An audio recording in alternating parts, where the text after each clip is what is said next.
अपने जो सिलेबस में है वो है विश्व का प्रादेशिक भूगोल। एक तो क्या पढ़ना है हमें, विश्व का प्रादेशिक भूगोल पढ़ना है।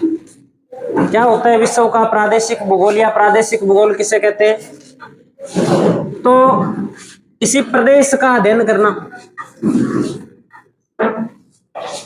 किसी प्रदेश का क्या करना, अध्ययन करना ही अपने प्रादेशिक भूगोल है। अब विश्व के अंदर कितने महाद्वीप है? 7 महाद्वीप है। इन 7 महाद्वीपों के अंदर जितने भी पर्वत है, पठार है, मैदान है, नदियां हैं, या कोई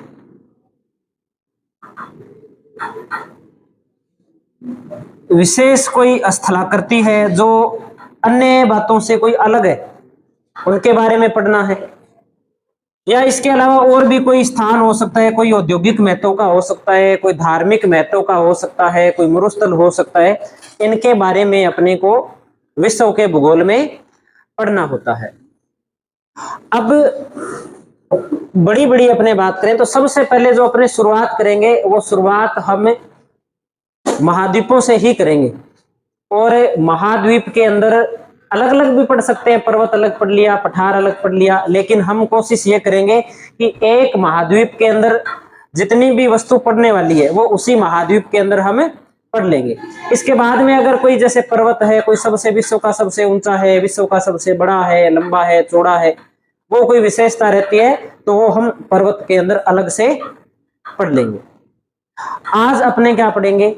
आज हम सबसे पहले तो पढ़ेंगे, सामान्य बात पढ़ेंगे कि महाद्वीप कितने हैं। कितने महाद्वीप है पृथ्वी पर? 7 महाद्वीप है। हालांकि हम कुछ महाद्वीप से संबंधित एक सिद्धांत के बारे में चर्चा करके आए हैं अभी। कौन सा सिद्धांत है वो? महाद्वीपीय विस्थापन सिद्धांत या महाद्वीपीय प्रवाह सिद्धांत के नाम से जिसे जानते हैं। सबसे पहले तो हम बात करें कि महाद्वीप किसे कहते हैं। महाद्वीप क्या है? महाद्वीप किसे कहते हैं? महाद्वीप जैसे द्वीप है वैसे ही महाद्वीप है। द्वीप छोटा होता है, महाद्वीप बड़ा होता है। तो हम 2 लाइन लिख देते हैं इसमें। लिखिए, समुद्र तल से ऊपर उठे हुए, समुद्र तल से ऊपर उठे हुए पृथ्वी के विशाल भूभाग या विशाल भूखंड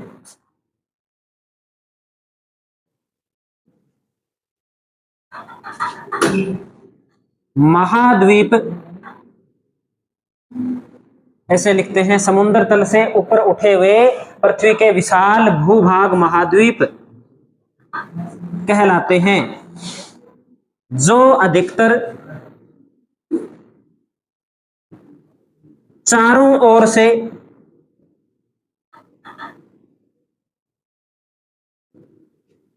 जल से घिरे रहते हैं।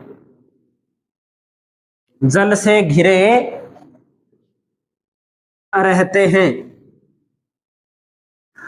ये क्या कहलाते हैं? महाद्वीप कहलाते हैं।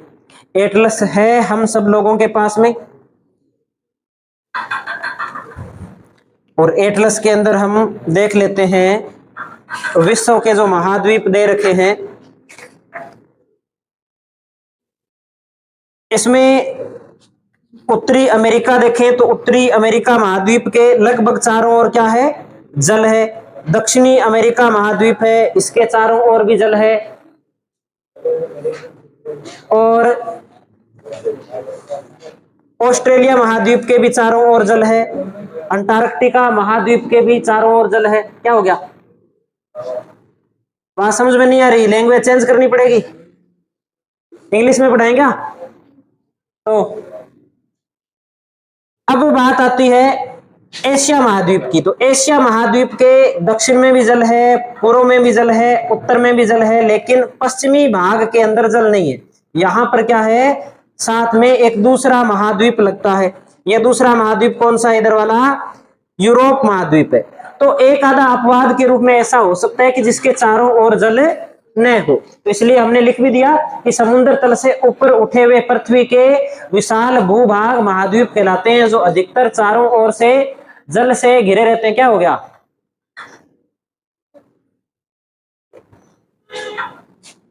तो ये बात हमें ध्यान रखनी है। महाद्वीपों की संख्या कितनी है? 7 है। इन 7 महाद्वीपों को हम 2 प्रकार के क्रम में पढ़ेंगे। एक तो हम क्रम पढ़ेंगे महाद्वीपों का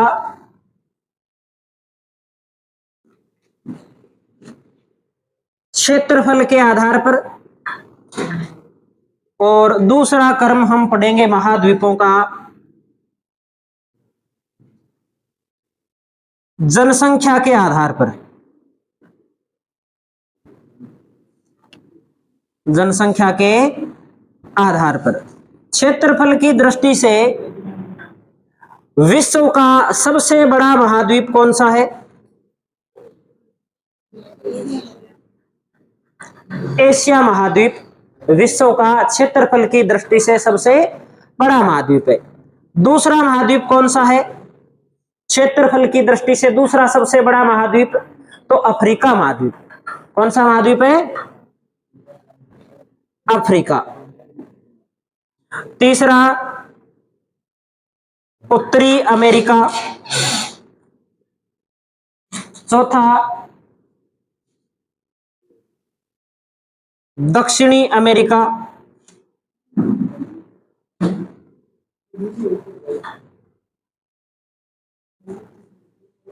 पांचवा अंटार्कटिका। छठा यूरोप, और सातवां ऑस्ट्रेलिया।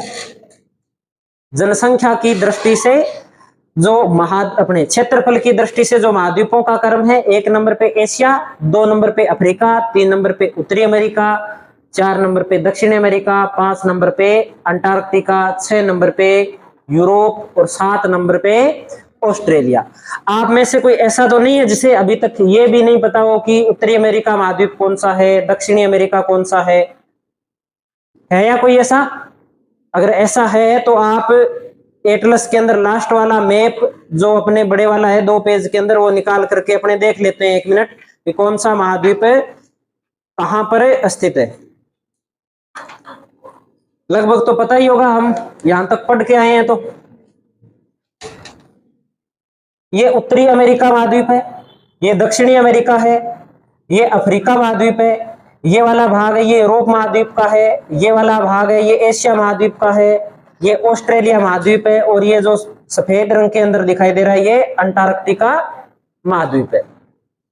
ठीक है, अगर फिर भी कोई डाउट लग रहा है तो अपने एक मैप बना लेते हैं। अब अपने बात करते हैं जनसंख्या के आधार पर महाद्वीप। तो सबसे ज्यादा जनसंख्या कौन से महाद्वीप में रहती है? एशिया महाद्वीप के अंदर विश्व की अपने ऐसे कह सकते हैं मेरे हिसाब से आधी या आधी से ज्यादा, आधी तो रहती है आराम से, आधी जनसंख्या निवास करती है एशिया महाद्वीप के अंदर, क्योंकि 150 करोड़ जनसंख्या चीन की है, 150 करोड़ के आसपास ये अपनी है। तो कितने करोड़ हो गई? 300 करोड़। 300 करोड़ का मतलब हो गया 3 अरब। और विश्व की कुल जनसंख्या की बात करें तो 8 अरब के आसपास जनसंख्या है विश्व की अब, जिसमें से 3 अरब जनसंख्या तो 2 देशों के अंदर रहती है, भारत और चीन में। बाकी पाकिस्तान हो गया, इंडोनेशिया हो गया, ये तो बाकी तो जो 50 देश पड़े हैं एशिया महाद्वीप के वो तो अलग है। तो सबसे ज्यादा जनसंख्या वाला महाद्वीप कौन सा है? एशिया। 2 नंबर पे लिखते हैं हम अफ्रीका। 2 नंबर पे कौन सा महाद्वीप है? अफ्रीका। क्योंकि अफ्रीका के अंदर वर्तमान के अंदर जो जनसंख्या है वो तेज गति से बढ़ रही है। सबसे ज्यादा तेज जनसंख्या वर्तमान में अफ्रीका के अंदर ही बढ़ रही है। 3 नंबर पे अपने बात करते हैं इसमें यूरोप। यूरोप महाद्वीप क्षेत्रफल की दृष्टि से तो छोटा है, लेकिन प्रति व्यक्ति जो जनसंख्या अपने प्रति वर्ग किलोमीटर जो जनसंख्या घनत्व है वो है ज्यादा। तो 3 नंबर पे कौन सा आ जाएगा? यूरोप।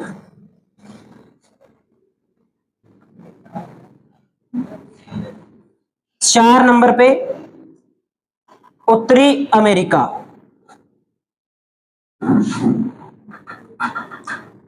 5 नंबर पे दक्षिणी अमेरिका और 6 नंबर पे ऑस्ट्रेलिया।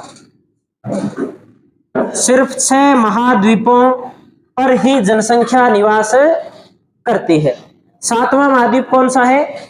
अंटार्कटिका महाद्वीप है, और 7वें महाद्वीप को निर्जन महाद्वीप के नाम से जाना जाता है। यहां पर जनसंख्या निवास नहीं करती है, क्योंकि सारा का सारा महाद्वीप ही बर्फ से ढका हुआ है, और जो तापमान है वो माइनस के अंदर रहता है हमेशा, और माइनस के अंदर तापमान रहने के कारण यहां मानव निवास नहीं करता है। तो इसलिए 7वें महाद्वीप को लिखने की आवश्यकता नहीं है, आप लिख सकते हो अगर लिखना चाहो तो। 7वां महाद्वीप है अंटार्कटिका, जो जन शून्य है, मनुष्य उस पर निवास नहीं करता है। कोई वैज्ञानिक लोग रहते हैं शोध करने के लिए, वो कुछ समय के लिए जाते हैं, परमानेंट उनका घर नहीं है वहां पे। तो ये 7 महाद्वीप हो गए क्षेत्रफल की दृष्टि से, और जनसंख्या के आधार पे सबसे ज्यादा जनसंख्या कहाँ है, यहां से प्रश्न कई बार आ जाते हैं। अब हम वो सिद्धांत पढ़ लेते हैं, महाद्वीपीय विस्थापन का सिद्धांत या महाद्वीपीय प्रवाह का सिद्धांत। समझ तो हमने लिया, उसमें कुछ बात नोट करनी है, वो भी अपने साथ साथ में नोट करते चलेंगे। ये नोट कर लिया ना सभी ने?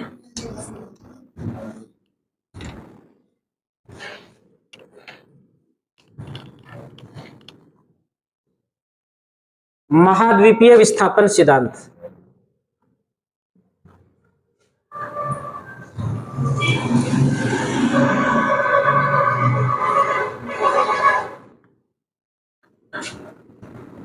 (1912) के अंदर, और प्रतिपादन किसने किया था? अल्फ्रेड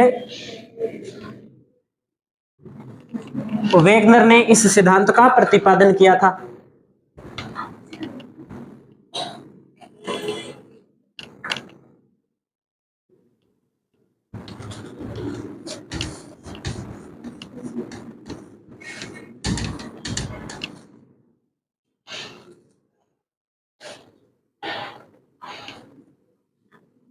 इन्होंने 4 अवस्थाएं बताई थी महाद्वीपों की। 4 अवस्था बताई। पहली अवस्था के अंदर इन्होंने बताया कि ये पृथ्वी है, और पृथ्वी के ऊपर जो भी महाद्वीप है वो एक साथ है, जिसे नाम क्या दिया था? पेंजिया।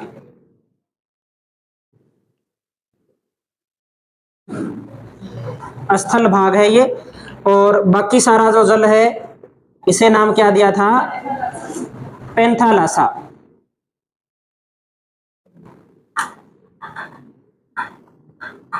जलीय भाग। ये स्थिति कब की बताई थी?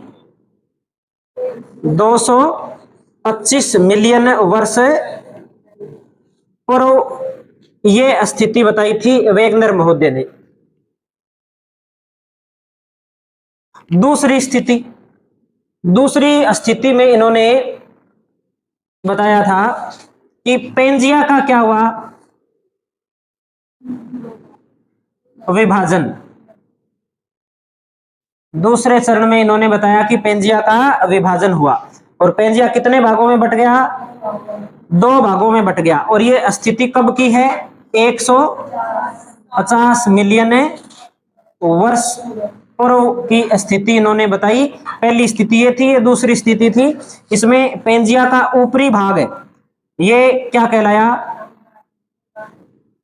अंगारा लैंड,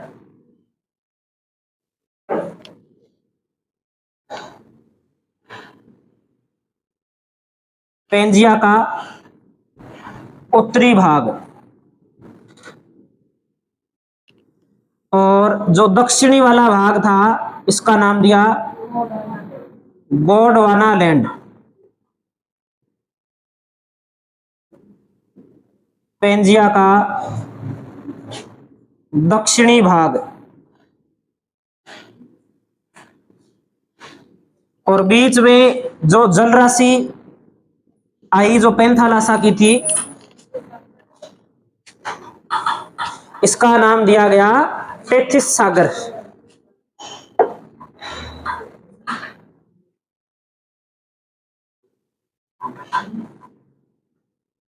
टेथिस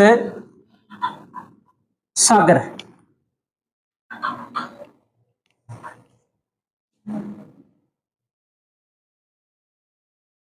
दोनों कंडीशन समझ में आ गई सभी के। अब तीसरी अवस्था की अपने बात करें। तीसरी अवस्था थी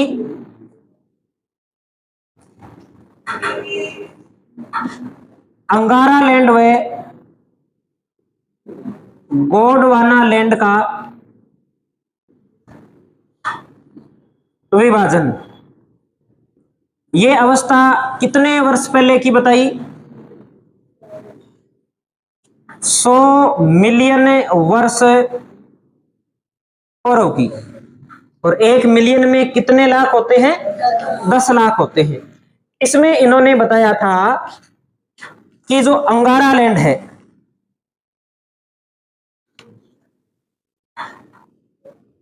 इस अंगारा लैंड से एक तो बनता है नॉर्थ अमेरिका, एक बनता है इससे एशिया, और एक इससे बनता है यूरोप। 3 महाद्वीपों का निर्माण तो किससे हुआ? अंगारा लैंड से हुआ। और जो गोंडवाना लैंड था, इससे एक तो बना साउथ अमेरिका, एक बना इससे अफ्रीका, एक इससे बनता है अंटार्कटिका, एक इसका भाग है यह कहलाता है प्रायद्वीपीय भारत, और एक इसका भाग बनता है ऑस्ट्रेलिया। इस प्रकार से इन महाद्वीपों का निर्माण होता है अंगारा लैंड व गोंडवाना लैंड से। लेकिन वर्तमान में जो स्थिति है, इस स्थिति में आज से 100 मिलियन वर्ष पहले यह नहीं थे। आज है इस स्थिति के अंदर ये नहीं थे।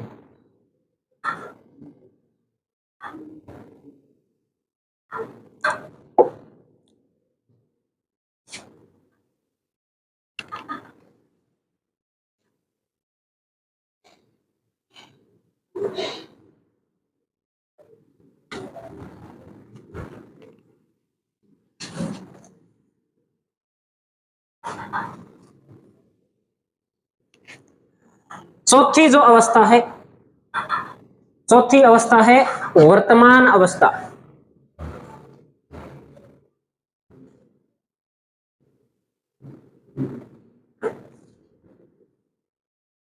वर्तमान अवस्था, वर्तमान अवस्था के अंदर इनकी जो स्थिति है वो कुछ इस प्रकार की है।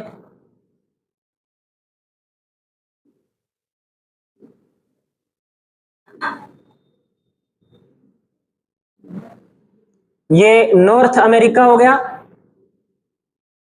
ये साउथ अमेरिका हो गया,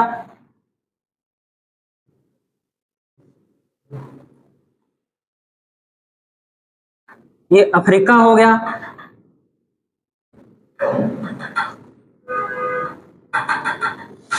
ये यूरोप महाद्वीप हो गया, और ये अरब प्रायद्वीप के बाद में ये भारतीय प्रायद्वीप, और इस प्रकार से ये जो महाद्वीप हो गया ये हो गया एशिया महाद्वीप। और जो सबसे दक्षिण के अंदर महाद्वीप है, इस महाद्वीप का नाम है अंटार्कटिका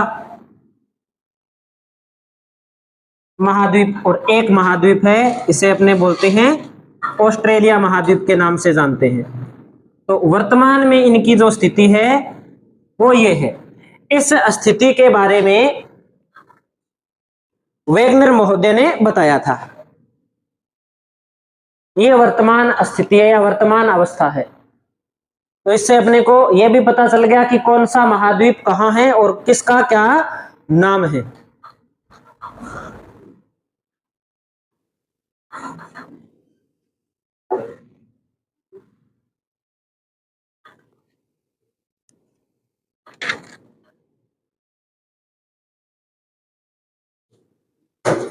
अब अगर आपसे पूछा जाए, जैसे मान लो आपसे प्रश्न पूछ लिया जाए कि बताइए कि जो प्रायद्वीपीय भारत है उसका निर्माण किससे हुआ है, तो किससे हुआ है? गोंडवाना लैंड से हुआ है।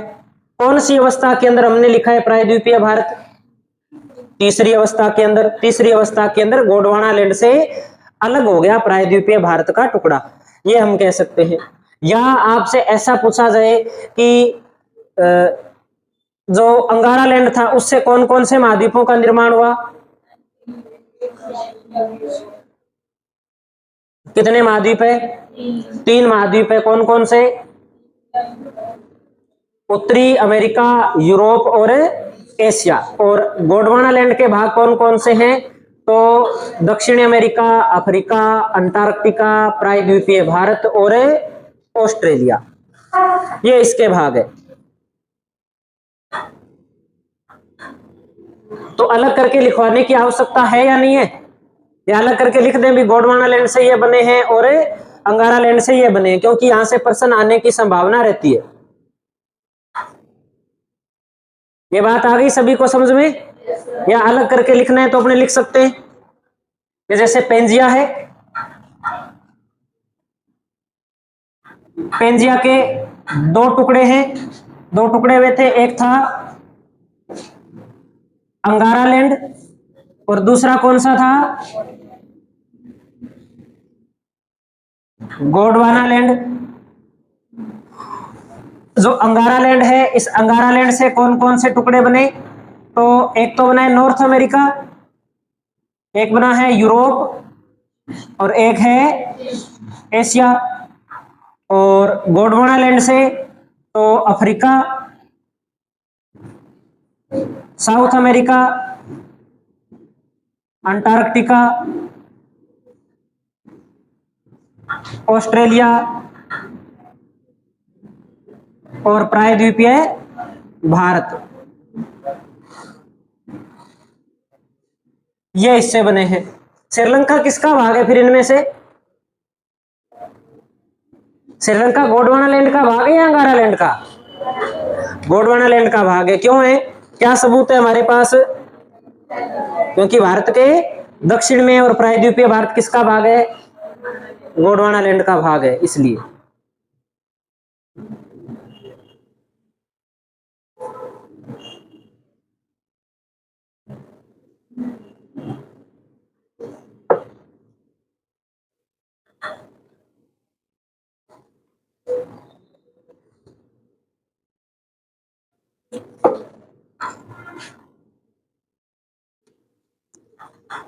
अब अपने बात कर लेते हैं विश्व के अंदर कुछ महत्वपूर्ण रेखाएं। ये नोट कर लिया इधर वाला?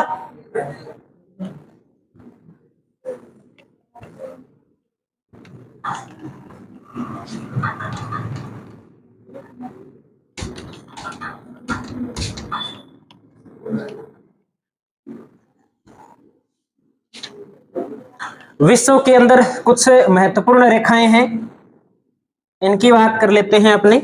जैसे भूमि के मध्य एक रेखा है, इसे बोलते हैं अपने 0 डिग्री अक्षांश, या इसे कहा जाता है भूमध्य रेखा, या इसका नाम मिलता है विषुवत रेखा। ये इसके नाम हैं। ऐसे ही 23.5 डिग्री उत्तरी अक्षांश रेखा है,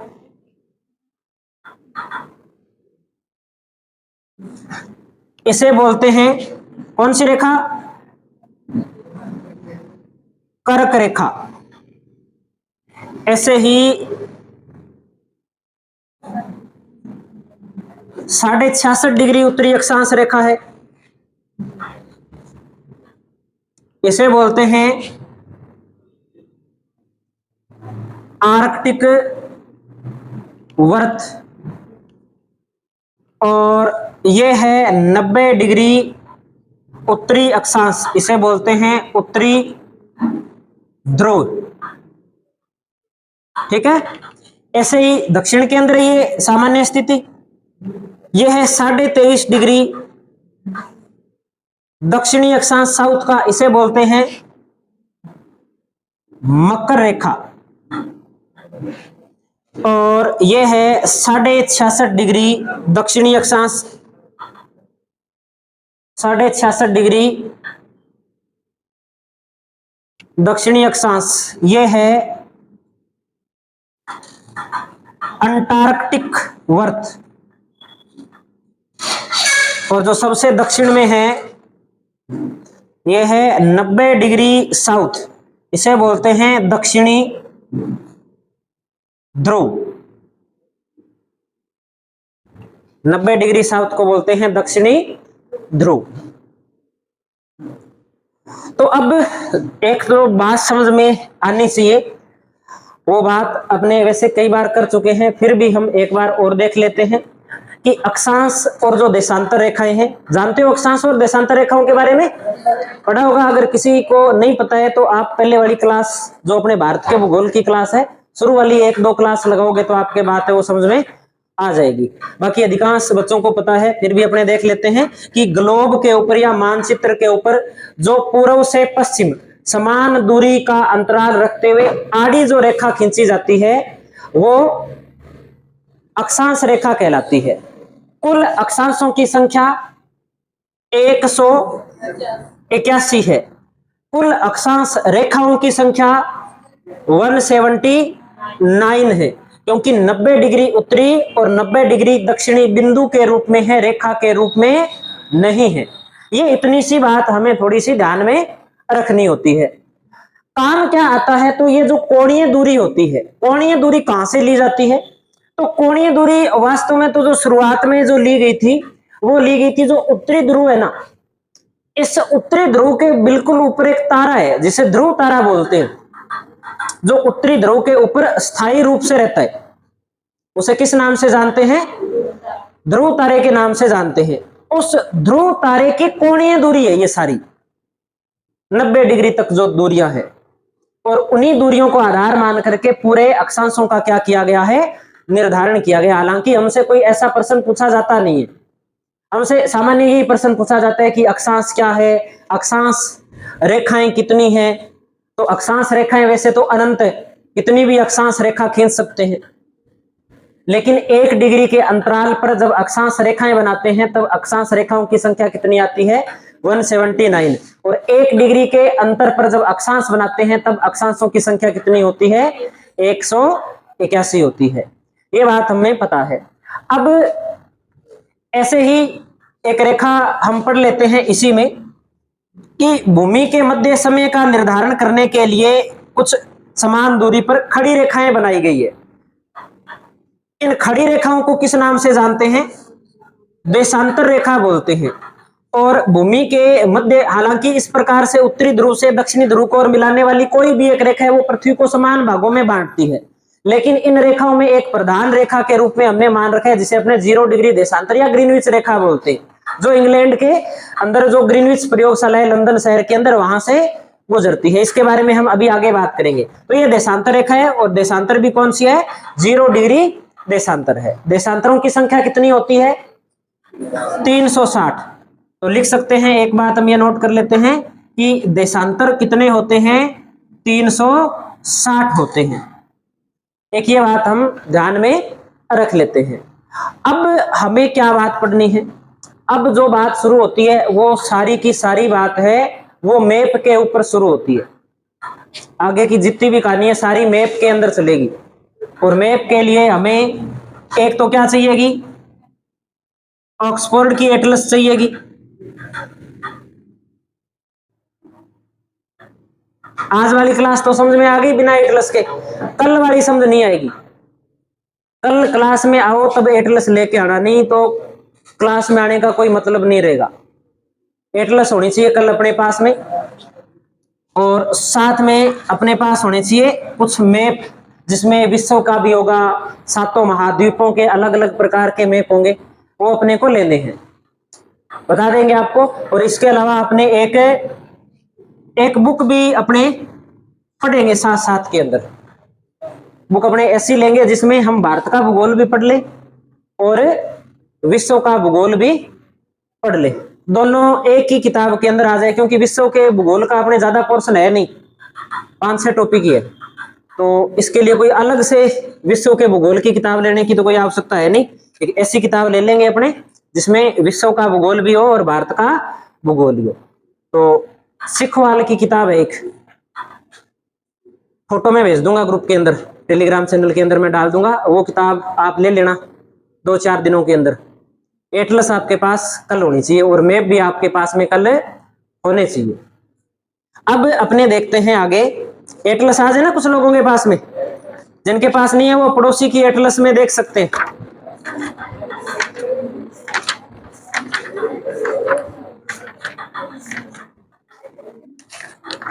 हम सबसे पहले उत्तरी ध्रुव देखते हैं। उत्तरी ध्रुव आपको मिलेगा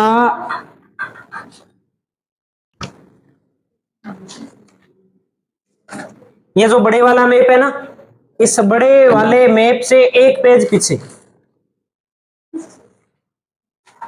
पीछे अपने को उत्तरी ध्रुव और दक्षिणी ध्रुव दोनों मिलेंगे। अब उत्तरी ध्रुव कौन सा है, उत्तरी ध्रुव को थोड़ा समझ लेते हैं हम। अपना ग्लोब किधर गया भाई, ग्लोब था ना अपना, इधर लेके आओ ग्लोब को, ग्लोब के बिना समझ में नहीं आएगा। ले आओ कोई एक,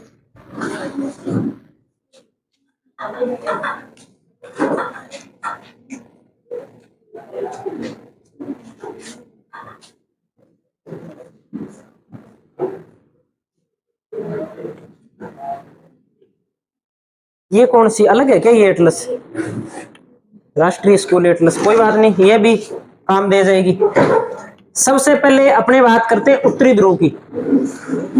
उत्तरी ध्रुव ये वाला जो भाग है ये क्या है, ये उत्तरी ध्रुव है। अब यहां से अपने देखते हैं तो अपने को इधर ये एशिया महाद्वीप दिखाई देता है, इधर अपने देखते हैं तो ये अपने को अमेरिका, उत्तरी अमेरिका महाद्वीप है ये दिखाई देता है, और बीच में ये उत्तरी ध्रुव है। उत्तरी ध्रुव जो कनाडा देश है, कनाडा देश का एक द्वीप पड़ता है प्रिंस ऑफ वेल्स द्वीप, इस प्रिंस ऑफ वेल्स द्वीप के ऊपर स्थित है। यहां पर उत्तरी ध्रुव भी 2 है, इसके बारे में भी अपने चर्चा करेंगे। ये देखो, ये वास्तव में जो उत्तरी ध्रुव की स्थिति है वो तो कौन सी है, ये यहां पर है, ये ग्रीनलैंड है, ये यहाँ पे कनाडा यानी कि उत्तरी अमेरिका महाद्वीप दिखाई दे रहा है, और ये रूस वाला भाग दिखाई दे रहा है जो अपने एशिया महाद्वीप का है, और ये स्वीडन फिनलैंड रूस का भाग दिखाई दे रहा है इधर वाला, ये कौन से महाद्वीप का है, यूरोप महाद्वीप का है। और ये बीच के अंदर जो सागर दिखाई दे रहा है ये कौन सा सागर है, आर्कटिक सागर है। कौन सा सागर है, पहले तो बताओ ये फोटो समझ में आई है कि नहीं आई, किस किस के समझ में नहीं आई ये फोटो, ये मानचित्र समझ में नहीं आया, ये ऐसे कैसे हो गया है ना, ये ऐसा इसलिए हो गया क्योंकि ये जो फोटो बनाई गई है, जो मैप बनाया गया ना, ये यहां से ऊपर से देखते हुए बनाया गया है। कहां से बनाया गया, मान लो अपने फोटो खींचते हैं ना, तो ये फोटो ऐसे जैसे ये पृथ्वी इसके ऊपर से खींची गई है यहां से जब आप देखोगे ना तो बिल्कुल ऐसे ही दिखाई देगा। ये रूस है, ये इधर यूरोप का भाग है, ये एशिया वाला भाग है, और ये उत्तरी अमेरिका वाला भाग है, और ये बीच में क्या है, उत्तरी ध्रुव है। इसलिए वो थोड़ा सा आपके समझ में नहीं आ रहा है ना, अब धीरे धीरे समझ में आने लग जाएगा। इसको देखो, ये उत्तरी ध्रुव है, फोटो है वो यहां से इधर से ली गई है, इसलिए वो देखो एक तो है ये उत्तरी ध्रुव और एक आपको दिखाई दे रहा है चुंबकीय उत्तरी ध्रुव। चुंबकीय उत्तरी ध्रुव मिला क्या सभी को? चुंबकीय अपने जो जैसे भूगोल के अंदर अपने जो कई बार ये प्रक्षेप वगैरह वगैरह बनाते हैं ना, जैसे प्लेन टेबल सर्वे करते हैं अपने, कभी वो लेके गए हुए त्रिपास स्टैंड और वो एक पट्टा सा, उसमें सबसे पहले क्या बनाते हैं? सबसे पहले क्या काम किया जाता है उस पे? उत्तर दिशा बनाई जाती है। उत्तर दिशा किससे निकाली जाती है? ट्रफ कंपास से। किससे निकाली जाती है? ट्रफ कंपास से। और ट्रफ कंपास है वो अपने आप उत्तर ध्रुव की ओर, उत्तर दिशा की ओर आकर्षित हो जाता है। तो जो ट्रफ कंपास आकर्षित होता है ना, वो इस चुंबकीय उत्तरी ध्रुव की ओर आकर्षित होता है। तो ये है चुंबकीय उत्तरी ध्रुव और ये है वास्तविक उत्तरी ध्रुव। ये वाला उत्तरी ध्रुव अस्थायी रहता है और जो चुंबकीय उत्तरी ध्रुव है वो बदलता रहता है समय समय पर, 50-100 सालों के अंदर थोड़ा बहुत इधर उधर होता रहता है। अब ये जो दूसरा डायग्राम है इसके अंदर ये मैप अपने को दिखाई दे रहा है, अंटार्कटिका महाद्वीप का मैप दिखाई दे रहा है ना, जो सफेद रंग के अंदर मैप है।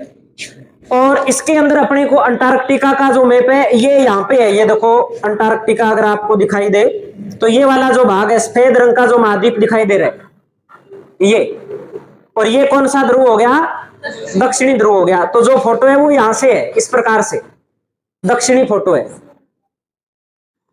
अब इसकी जो दक्षिणी ध्रुव है ये कौन से महाद्वीप के ऊपर है? अंटार्कटिका महाद्वीप के ऊपर है। कौन से महाद्वीप के ऊपर है? अंटार्कटिका महाद्वीप के ऊपर स्थित है।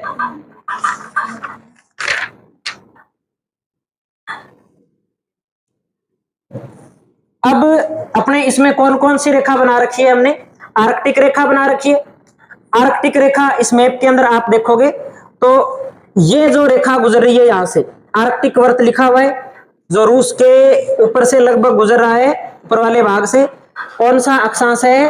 ये अक्षांश है 66.5 डिग्री। नाम आर्कटिक वर्त क्यों रखा गया है? क्योंकि इसके ऊपर वाले भाग में एक महासागर है। इस महासागर का नाम क्या है? आर्कटिक महासागर है, इसलिए इस रेखा का नाम क्या रखा गया है? आर्कटिक रेखा या आर्कटिक वर्त इसका नाम रखा गया है। कहानी आई है समझ में कुछ? इसके बाद में अपने पढ़ते हैं कर्क रेखा। ये वाली रेखा कर्क रेखा का अक्षांश क्या है? 23.5 डिग्री उत्तरी अक्षांश है। कौन सा अक्षांश है? 23.5 डिग्री उत्तरी अक्षांश। उससे पहले एक चीज और देखें हम, आर्कटिक वर्त कितने देशों से गुजर रहा है? यहां से देखो अलास्का यानी कि संयुक्त राज्य अमेरिका से गुजर रहा है, कनाडा से गुजर रहा है, फिर ये गुजर रहा है अपने ग्रीनलैंड से। तो ग्रीनलैंड किसके अधिकार में है? डेनमार्क के। फिर आइसलैंड है, आइसलैंड से आगे चलते हैं तो ये नॉर्वे से गुजरती है, स्वीडन से गुजरती है, फिनलैंड से गुजरती है और रूस से गुजरती है। कई बार प्रश्न आता है कि आर्कटिक वर्त पर स्थित देशों के नाम बताइए, या कौन सा देश है वो आर्कटिक वर्त पर स्थित नहीं है। तो ये भी हमें नोट करना पड़ेगा मैप के अंदर, जो हम कल करेंगे। इसके बाद में हम देख लेते हैं कर्क रेखा। कर्क रेखा कहां से गुजर रही है? तो कर्क रेखा सबसे पहले देखो यहां पर एक द्वीप दिखाई दे रहा है सबसे शुरू होते ही। कौन सा द्वीप है? किसका द्वीप है? संयुक्त राज्य अमेरिका का एक प्रांत है हवाई द्वीप। यहां से इसके बाद में ये गुजरता है ये मेक्सिको के अंदर से। मेक्सिको से आगे चलते हैं तो यो छोटे छोटे अपने को जो वेस्ट इंडीज के द्वीप है ये दिखाई दे रहे हैं, जैसे बहामास से गुजरता है। आगे चलते हैं तो पश्चिमी सहारा, मोरटीनिया, माली, अल्जीरिया, लीबिया, मिस्र, सऊदी अरब, इन देशों से होते हुए पाकिस्तान से गुजरता है क्या? नहीं। फिर भारत के आगे बांग्लादेश, म्यांमार, चीन, इन देशों से होते हुए ताइवान होते हुए इस प्रकार से कर्क रेखा गुजरती है। तो हम कल एक मैप ऐसा भी बनाएंगे जिसमें हम लिखेंगे कि कर्क रेखा पर स्थित कौन कौन से देश हैं। इस चीज को हमें देखना पड़ेगा। इसके बाद में भूमि के मध्य से गुजरने वाली रेखा कौन सी? भूमध्य रेखा, विषुवत रेखा। कितने देशों से गुजर रही है? तो सबसे पहले एक देश आ रहा है इक्वेडोर। कौन से महाद्वीप के अंदर है इक्वेडोर? दक्षिणी अमेरिका, फिर कोलंबिया, उसके बाद में ब्राजील, इसके बाद में हम देखते हैं अफ्रीका महाद्वीप। तो अफ्रीका महाद्वीप के अंदर सबसे पहले साओ टोम देश आता है। साओ टोम, साओ टोम से ये प्रवेश करते हुए गेबोन, कांगो, कांगो दोनों कांगो इसमें आते हैं, कांगो गणराज्य और जो सीधा कांगो है वो दोनों इसके अंदर है। उसके बाद में युगांडा, केन्या, सोमालिया से होता हुआ ये देखो मालद्वीप का एक छोटा सा द्वीप है, इसके अंदर से ये गुजरती है। इसके बाद में ये अपने आगे चलते हैं तो इंडोनेशिया से गुजर रही है। इंडोनेशिया से आगे चलते हैं तो ये छोटे मोटे और द्वीप आ जाते हैं इंडोनेशिया के, उनसे गुजरती हुई नोरू। नोरू हम पढ़ के आए, एक छोटा देश है नोरू, विश्व के सबसे छोटे देशों के अंदर शामिल होते हैं नोरू। नोरू से गुजरती है किरिबाती से। इस प्रकार से इन द्वीपों से ये रेखा गुजरती है। तो कितने महाद्वीपों से गुजरी विषुवत रेखा?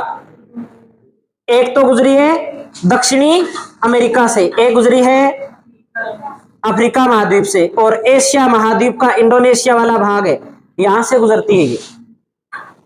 अब इसके बाद में कौन सी रेखा है? मकर रेखा। मकर रेखा कहां से गुजर रही है? तो मकर रेखा ये देखो सबसे पहले गुजरती है अपने चिली, चिली के बाद में अर्जेंटीना, पराग्वे, ब्राजील, इनसे गुजरने के बाद में नामीबिया, बोत्सवाना, बोत्सवाना के बाद में दक्षिणी अफ्रीका, मोजाम्बिक, मेडागास्कर, मॉरिशस और ऑस्ट्रेलिया के लगभग बीचों बीच से गुजरती है। तो कितने महाद्वीपों से गुजरी? दक्षिणी अमेरिका एक, और अफ्रीका दो, ऑस्ट्रेलिया तीन, तीन महाद्वीपों से गुजरी है ना। और अगली रेखा कौन सी है? अंटार्कटिक वर्त। अंटार्कटिक वर्त देखो 66.5 डिग्री, 66.5 डिग्री जो रेखा है वो कितने महाद्वीपों से गुजर रही है? एक ही महाद्वीप से गुजर रही है, और उस महाद्वीप का नाम क्या है? अंटार्कटिका महाद्वीप। इस एक महाद्वीप से गुजरती है। तो एक तो प्रश्न आपसे पूछा जाएगा कि जैसे कर्क रेखा कितने महाद्वीपों से गुजर रही है, मकर रेखा कितने महाद्वीपों से गुजर रही है, ऐसा महाद्वीप कौन सा है जिससे कर्क रेखा भी गुजर रही है, मकर रेखा भी गुजर रही है, भूमध्य रेखा भी गुजर रही है, और 0 डिग्री देशांतर रेखा भी गुजर रही है। 0 डिग्री देशांतर रेखा, और देखो 0 डिग्री देशांतर रेखा ये मिलेगी अपने को यहाँ पे, ये वाली जो रेखा है यहां से गुजर रही है। सबसे पहले इंग्लैंड आता है, इंग्लैंड के बाद में फ्रांस, फ्रांस के बाद में स्पेन, स्पेन के बाद में अल्जीरिया, माली, बुर्किना फासो, मिल गया क्या? इस प्रकार से ये गुजरती है। और कितने महाद्वीपों से गुजरी है? तो एक तो यूरोप हो गया, एक अफ्रीका हो गया, और एक अंटार्कटिका हो गया। कितने महाद्वीपों से गुजरी? 3 महाद्वीपों से गुजरी है। कल हम ये नोट करेंगे कौन कौन से देश से कौन कौन सी रेखा गुजरती है। पुराने पेपर उठा के देखोगे तो आपको प्रश्न मिल जाएंगे। आज एक काम कर लेते हैं हम, अभी टाइम तो नहीं हुआ ना? हो गया टाइम? 5 मिनट पड़े हैं, तो 5 मिनट में हो जाएगा काम। तो लिखो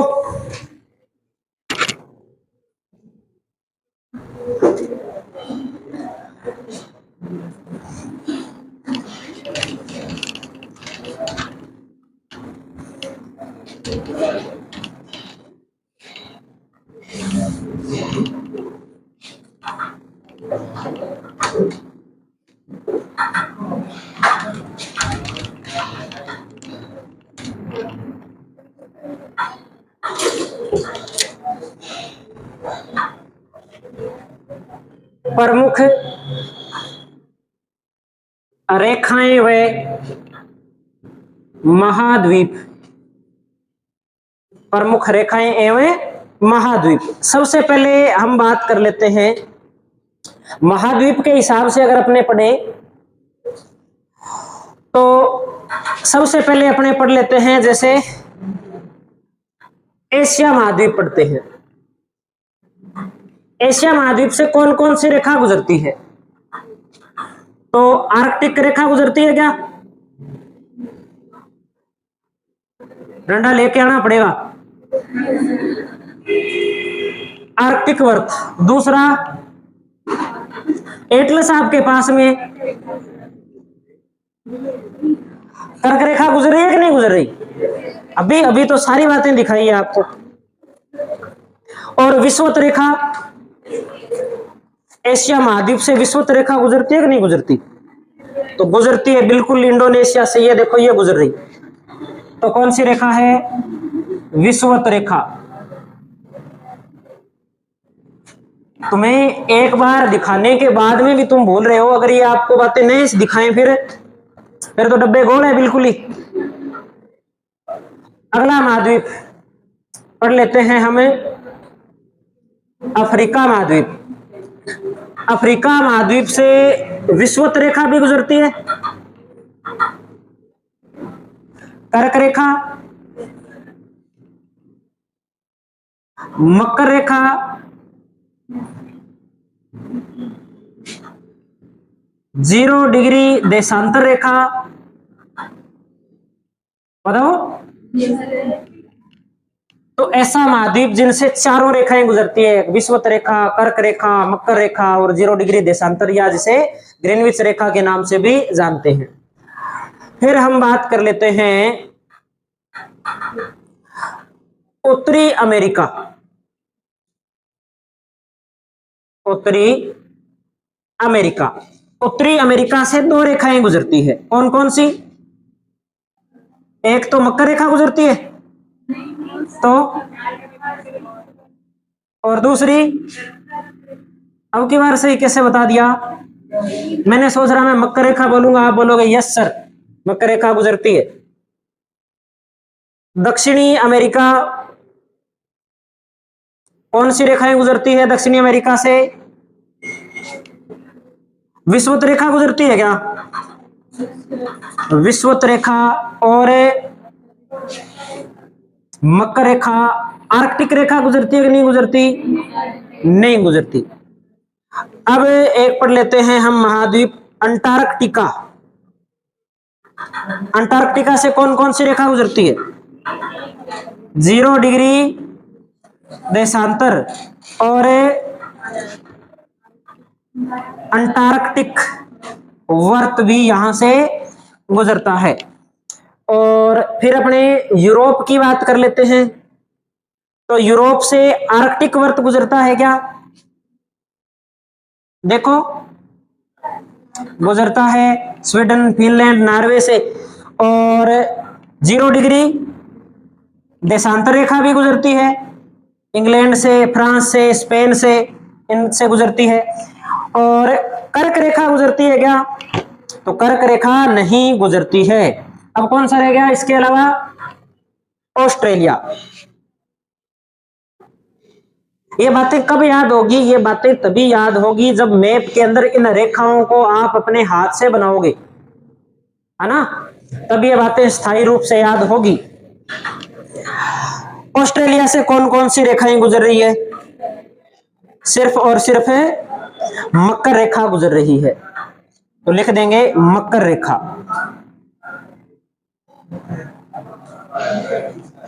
मकर रेखा।